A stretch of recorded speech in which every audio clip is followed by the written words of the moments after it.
Eh, ay, Ang pagtatanhal. Pasensya na po, napansin ko lang. Tignan yung mga yan. Napakasaya, di ba? Siguro, successful sila si agenda nilang divide and conquer. Sa tingin mo, ano kayang pinagdiriwang nila? Simple lang, a success story. Hindi para sa Pilipinas, kundi para sa kanila. Tignan mo kung gaano sila kasaya.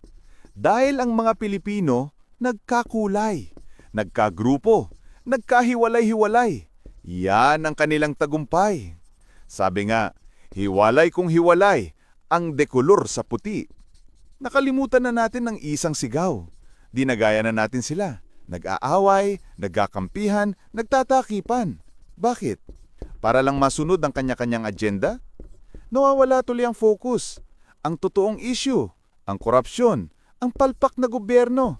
Natatabunan ng ating ingay at gulo. Ang saya siguro nila, no?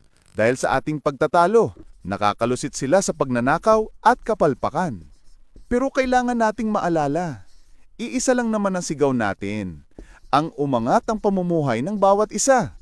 Hindi kulay ang kalaban, hindi kapwa Pilipino. Ang kalaban ay ang bulok na sistema at ang mga nagpapatakbo nito. Trabaho nila ang maglingkod. Huwag na nating pasukin ang laro nila.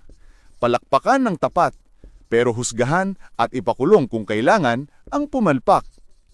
Kailangan nilang matakot sa iisang sigaw ng taong bayan. Naku, wala silang lusot doon. Kaya sa mga politiko diyan, huwag kayong masyadong magsaya.